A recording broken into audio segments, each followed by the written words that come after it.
Hey vinyl community, I just had an idea come to me for a video. It's been kind of nagging at me for a while, and so I wanted to see if anybody else is like me in this regard. I have a lot of albums, maybe not as much as you do, but I guarantee I have a lot of albums I never listen to. I know they're in my collection. Sometimes I stumble on them and I'm like, oh, I didn't even realize I had this album. And if you've got a large vinyl collection, you probably, I would imagine, have the same problem I do, where I got a lot of albums I never listened to. I don't have a lot of time to actually listen. I mean, I've got time to listen to vinyl, but I've got a lot of vinyl and I am just not going to get around to listening to all of it. Probably a small percentage will I even listen to in a given year. I got a lot of CDs, I got cassettes and stuff. So I just pulled out some vinyl that I never listened to. I've never listened. Actually, it's probably more accurate to say I've never listened to any of these albums since I bought them. And some of these are going back, I'm not kidding you, 20 years. I've had these albums and I've never listened to them. Can't tell you why.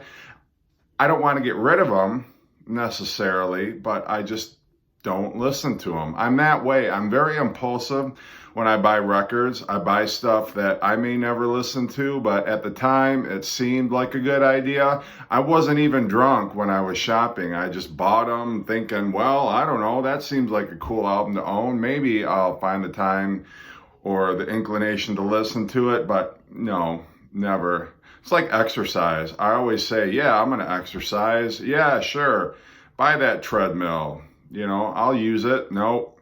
Bought a yoga mat about a year ago. Think I ever used it? Nope. But we're not here to talk about me and my life choices. So the first one, John Cougar Mellencamp.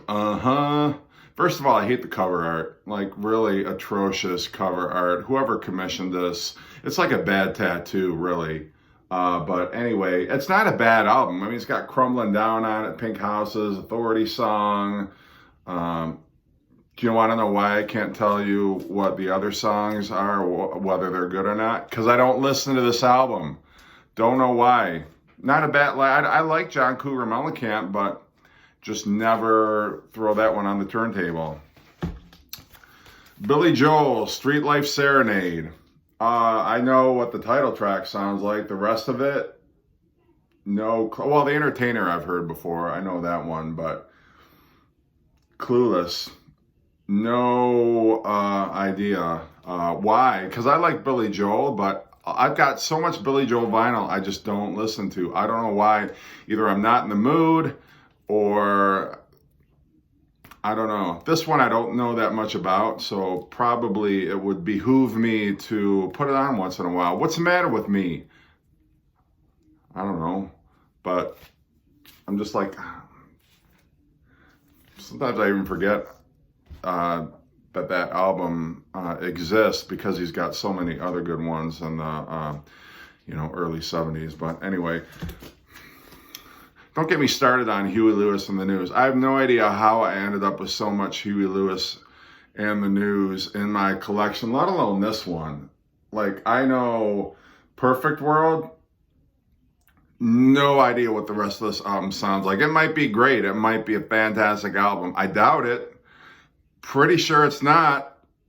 Don't know why I have it, but I must have been on some kind of crazy Huey Lewis and the News kick. Because I got more Huey Lewis vinyl than any self-respecting man should own. And this one's just sitting there gathering dust on the shelf. But maybe I should play it. I don't know. Maybe I'll like it better than sports. Who's to say? But hard to know if you never put it on your turntable. Jackson Browne, Lawyers in Love. I've got some Jackson Browne. But do I listen to this one? Nope. Sure don't. And I know Tender as the Night is a cool song. Lawyers in Love, I think, was a video on MTV for a rocker. Sure. So I know 3 songs on here. Never have the urge to listen to any of them. If these were brand new albums, they would still be sealed in the shrink. because I just don't listen to it. I don't know why. Why'd I buy it? I remember this from the video, I guess.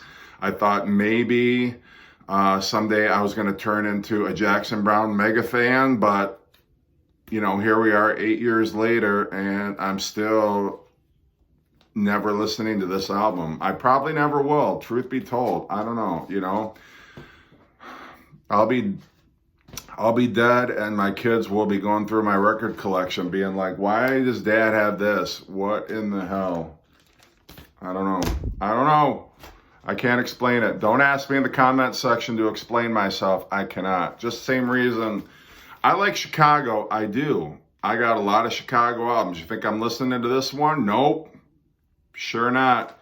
Can't even tell you what's on it because they don't put the song titles on the back of the sleeve. So not only is it not in the gatefold on the back, but it's not in the gatefold in the middle. So I actually, and this is a lot of steps that you're asking me because I got to take it out of the sleeve.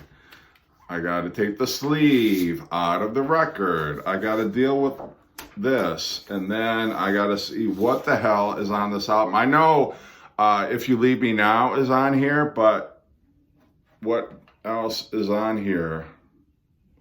Another Rainy Day in New York City. It's substandard Chicago, I think. And then I no idea how any of the rest of this record sounds, but why would I? How would I if I never put this thing on the turntable? But I suspect it is a shitty album because the deeper you get into Chicago's catalog, the worse the material is, especially after Terry Kath passed away. But I think this was the second to last album before Terry Kath passed away. But cool cut. I mean, I love the whole idea of the chocolate bar thing, but not enough to put the record on the turntable.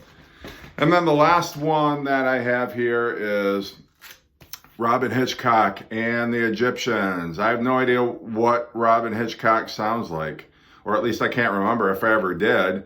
Now, I bought this probably 20 years ago. In that 20 years time, I don't think the needle has ever touched the vinyl on this. I've got another Robyn Hitchcock album too. Maybe they might have been 50 cents each. I have no idea because maybe I heard Robyn Hitchcock was great. I know he's in the 80s. I think he was kind of a singer-songwriter alternative. But, if I'm so curious, if you're so curious, Jeff, why don't you put it on the turntable? I don't know, because I got other stuff I want to listen to, I guess. But anybody know if any of these are good albums? Should I listen to them? Or should I just put them back on the shelf and never look at them again for another 15 years? So anyway, I don't know. I just thought, I'm sure everybody else can relate at, some of their albums that you might have on there. But anyway, that's my thoughts, a little rant that I had there. Hope you are doing well. If you've enjoyed this video, hopefully, I'd be surprised if you did. But if you enjoyed the video, if you like some of my other content, make sure that you subscribe, click the thumbs up button, and send me some VCLT. Just kidding. You don't have to. All right, everybody, take care.